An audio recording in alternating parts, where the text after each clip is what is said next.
everyone, welcome to Ikai se Anand. I'm Sneha and I'm teaching you real analysis. In the previous lectures we did point set topology, and I think there are four lectures of point set topology, and today we are going to do some questions. Now before point set topology we did set theory and we already did some questions of set theory, but today we are going to consider one set and we are going to revise all the definitions that we learned in point set topology. I am very sure that with the help of this one example, all the definitions will be clear in your head if they are not till yet. So without any further ado, let's just start the video.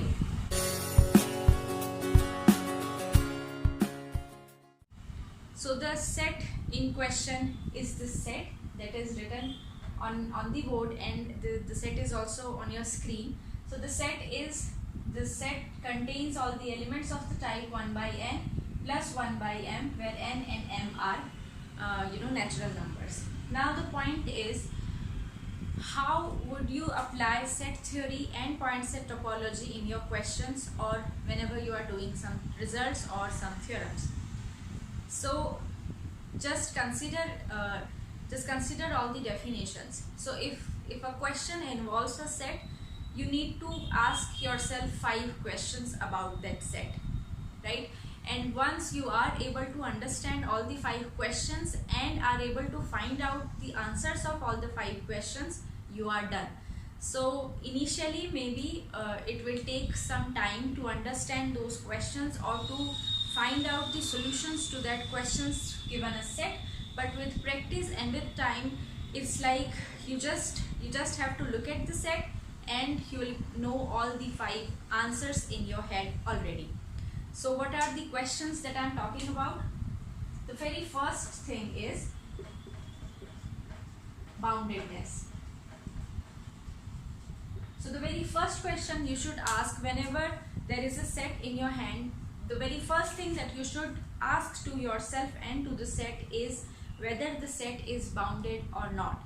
That means whether the set has an upper bound and a lower bound, or you can say, does the set have the supremum and the infimum?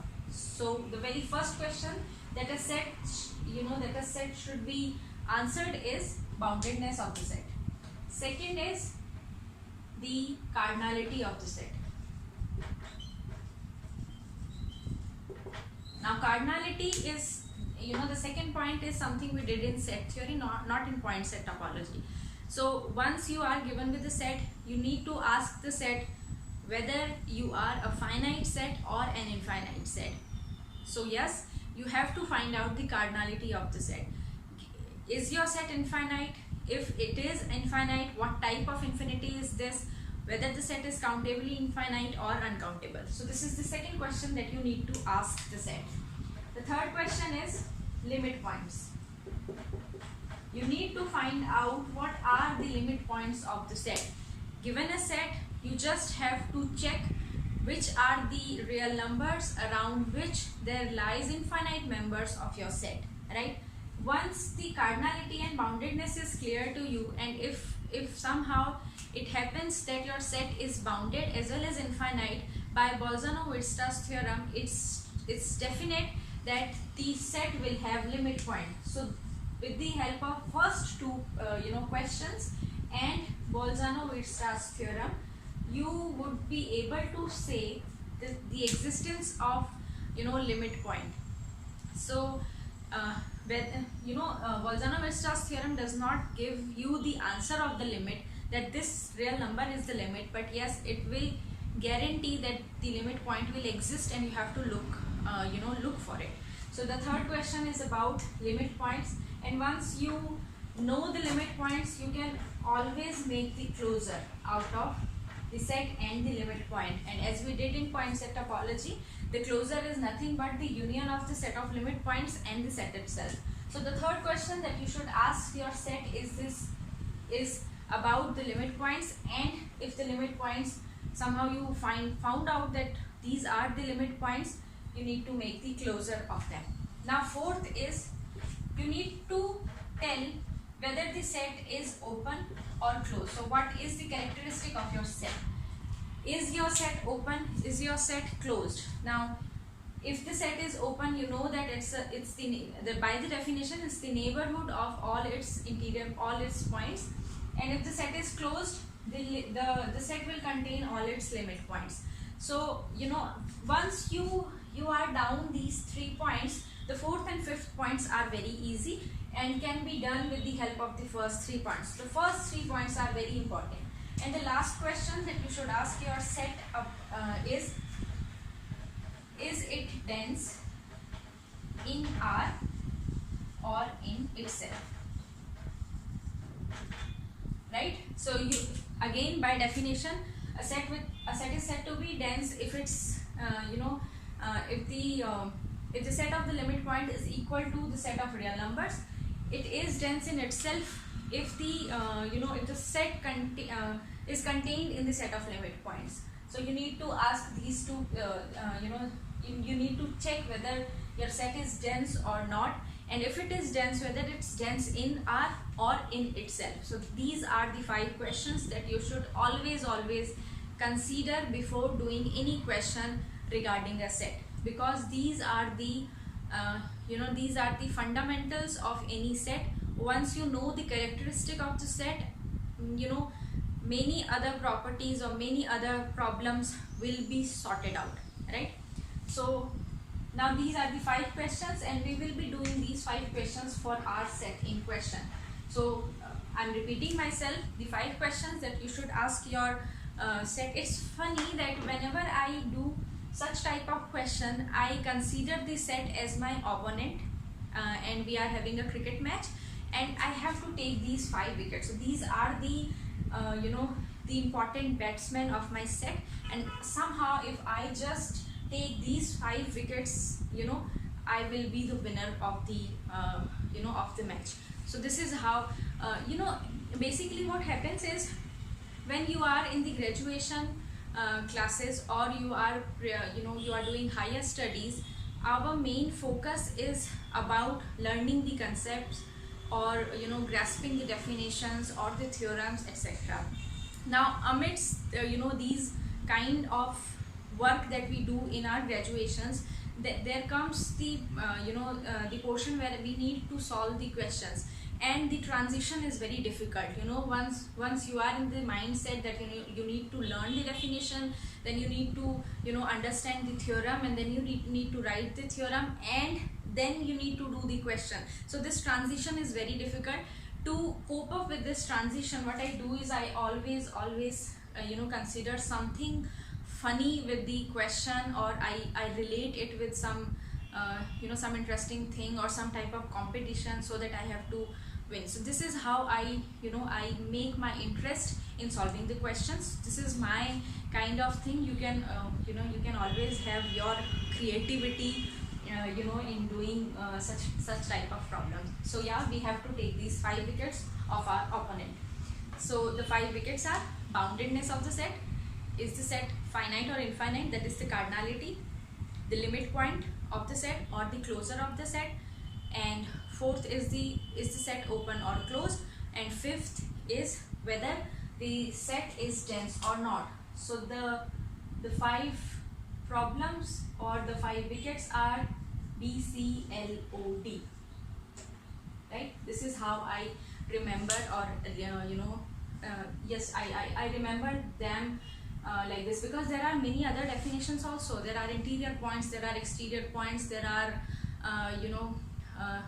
there are boundary points, and so on so forth. So all I do is I keep in mind that whenever I am given with a set, I need to ask the set 5 questions, and they are B, C, L, O, D. Boundedness, cardinality, limit points, open or closed, dense set, right?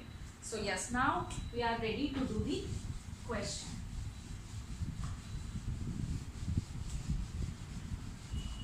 Now the set is given to you in induction form. You right now you don't know what are the elements of the set, right?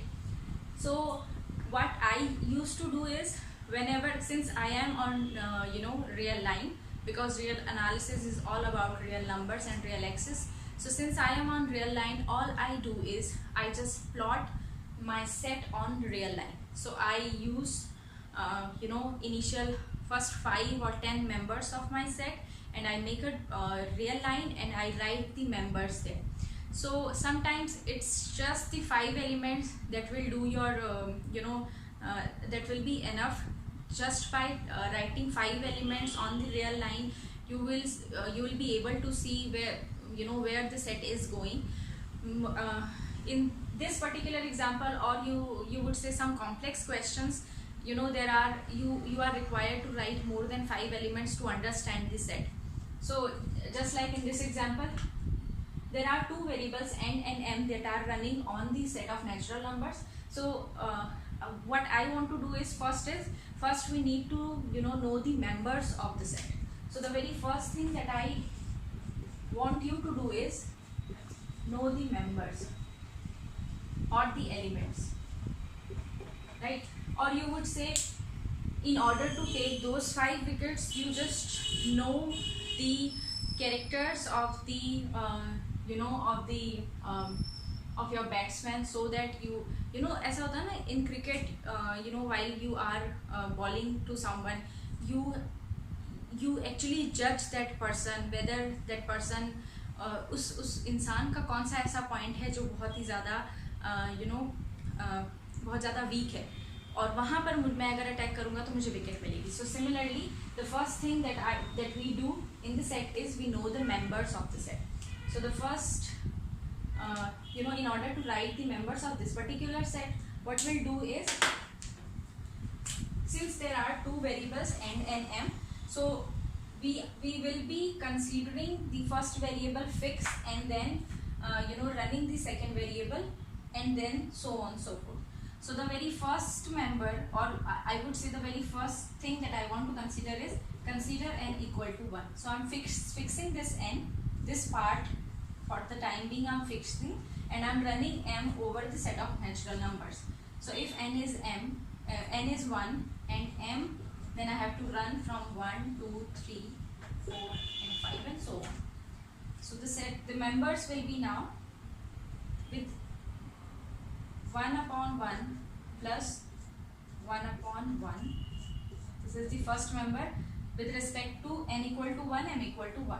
The second member similarly will be 1 upon 1 plus 1 upon 2, 1 upon 1 plus 1 upon 3, 1 upon 1 plus 1 upon 4 and so on.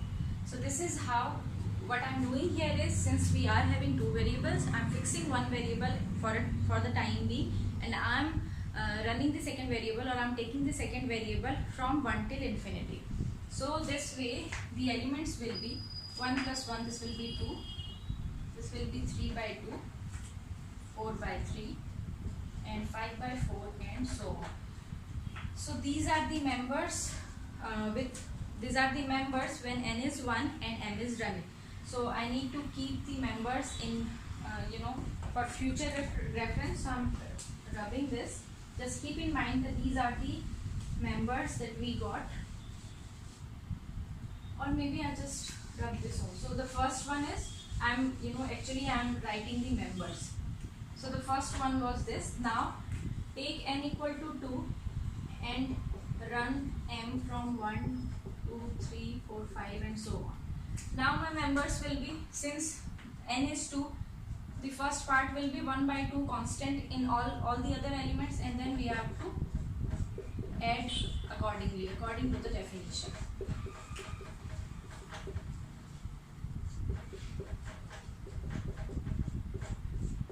And so on. So now the members will be, this is 3 by 2, this is 1 again, this is 5 by 6, and this will be 3 by 4, right? And so on. So these are the members now. These are the members that I am getting when n is 2 and I am running m, right? Next is, similarly we can do for n equal to 3 and m running, for n equal to 4 and m running, and so on. So for the time being, I think this will be enough. I'm putting a picture of the problem where I'm taking n till 5 and running m from 1 to 5, so that you have a pretty good idea of where the elements are going. right?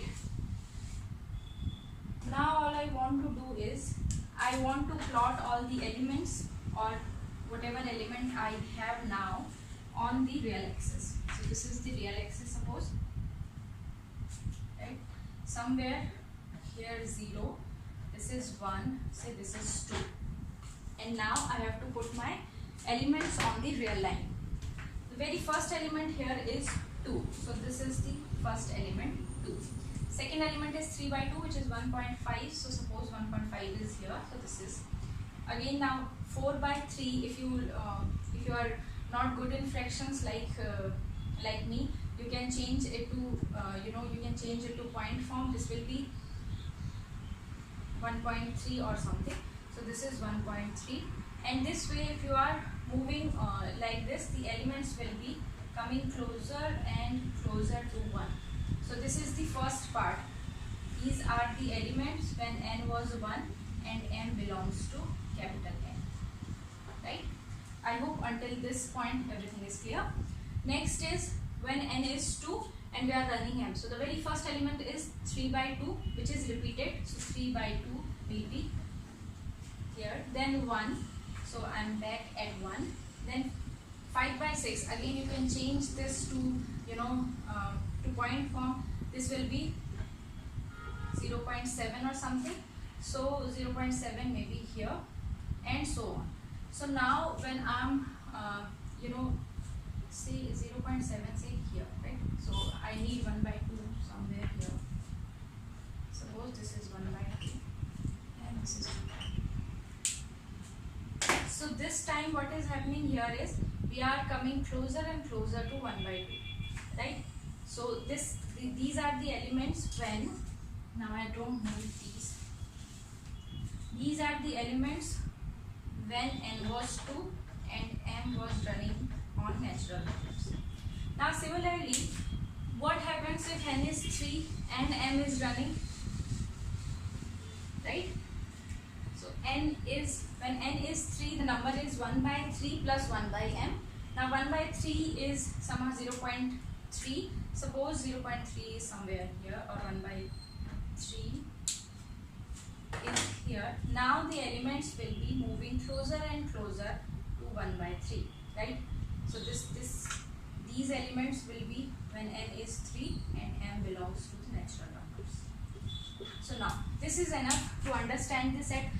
I am again saying that there are some sets for which the first 5 or 10 elements will do will make your thing easier. In some sets there are only you need to find only 5 to 6 elements. So these are my elements, and somehow I got the idea that if n is now 4, suppose n is 4, the elements of the set will look like 1 upon 4 plus 1 upon m, where m belongs to the set of natural numbers, and my elements will come closer and closer to 1 by 4. So if 1 by 4 is somewhere here, so this is 1 by 4, all the elements will come very close to 1 by 4. And similarly, as we are moving on with n, the small n, we are moving closer and closer to 0. So my elements will accumulate, or my elements will come closer to 0. So now the very first wicket that we need to take is boundedness. Is the set bounded? Now just by looking at the scattering of the elements on real line, you could say, ma'am, the elements lies, for sure the elements have an upper bound because no element is greater than 2. So there is this upper bound for the set, which is particularly 2. Since 2 belongs to the set, you can also say it's the greatest element. So I can say this is an upper bound,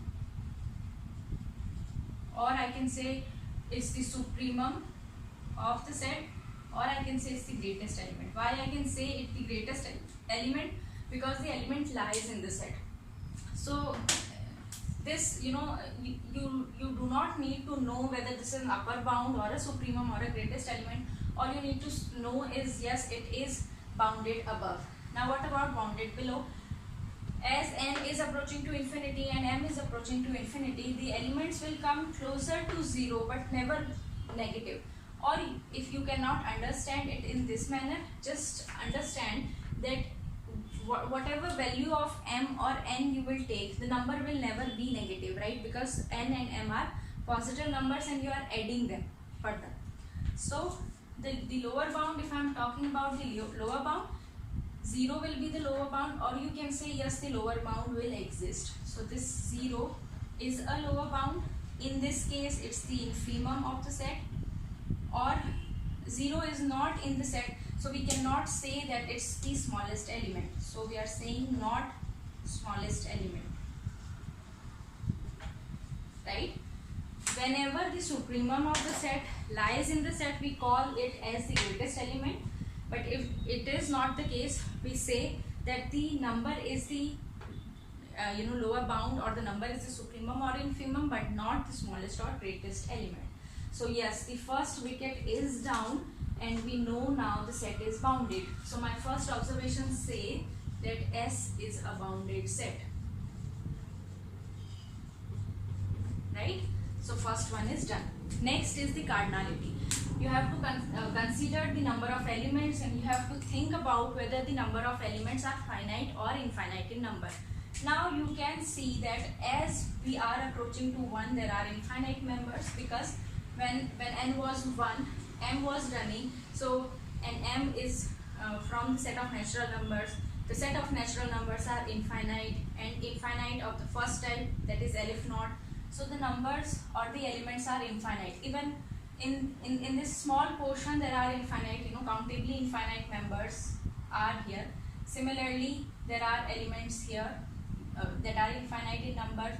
So definitely the set has infinite elements. So the cardinality of the set is, so the second observation is the cardinality of the set, or don't write it like this, just say that S is an infinite set.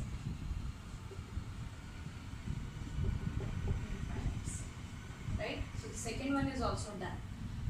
Next comes the set of limit points. Now by definition, the set the limit points of any set are all those real numbers around which, or in the delta neighborhood, or in any neighborhood of that particular real number, there lies infinite members of your set.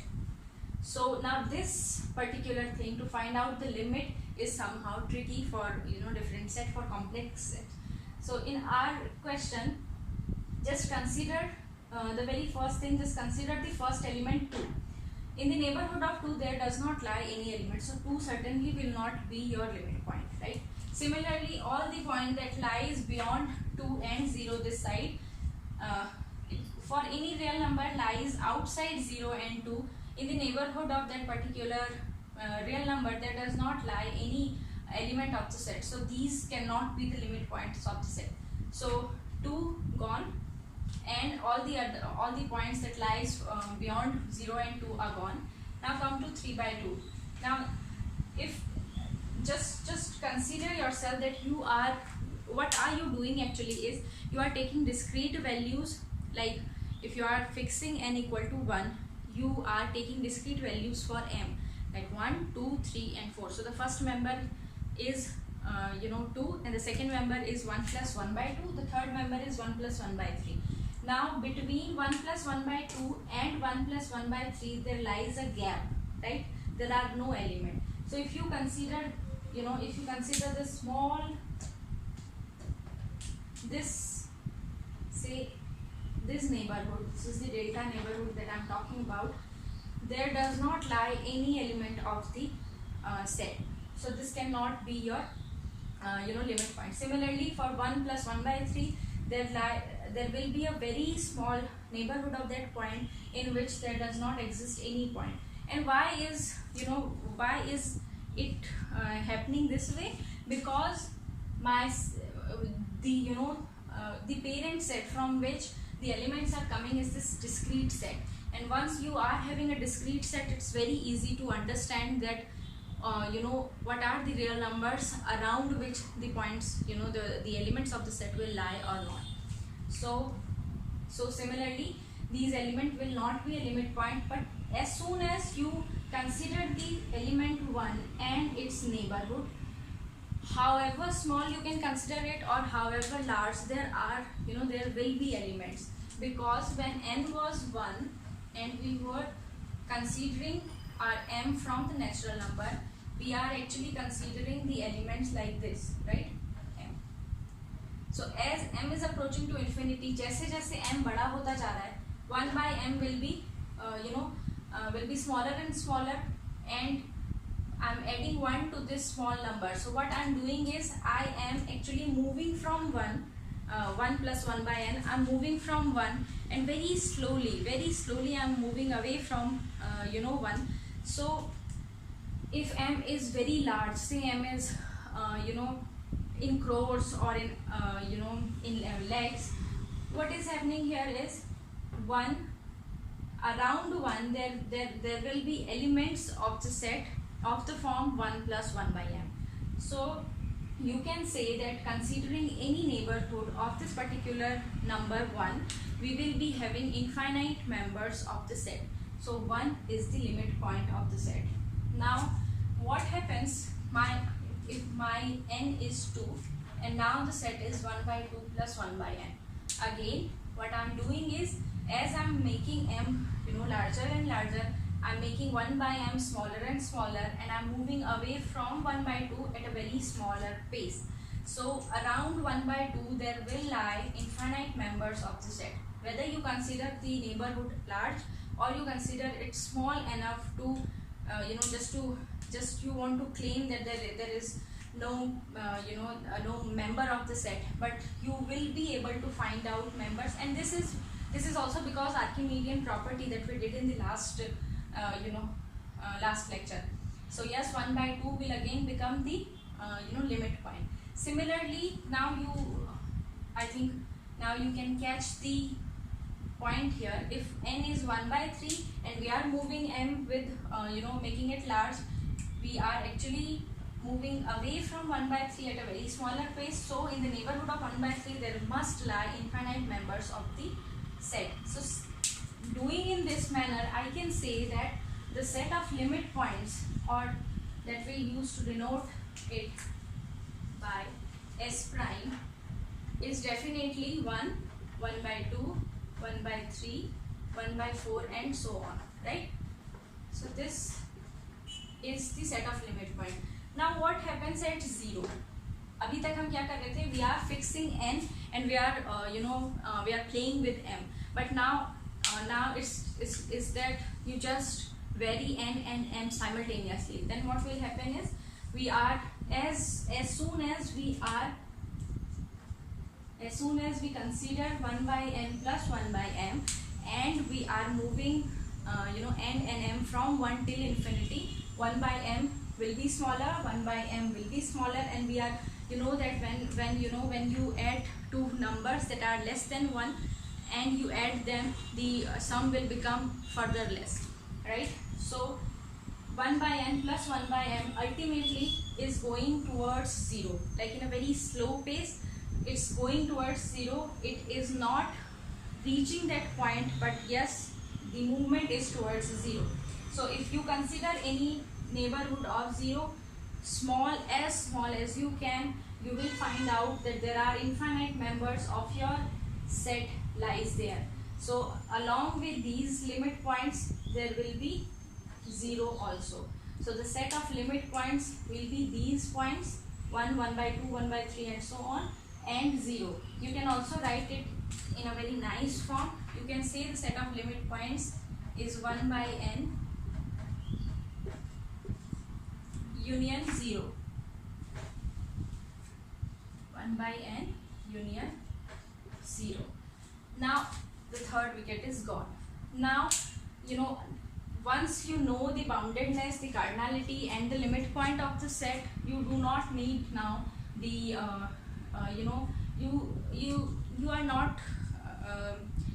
you are not into that much into the set now, because you already have the tools to find out the next two two definitions.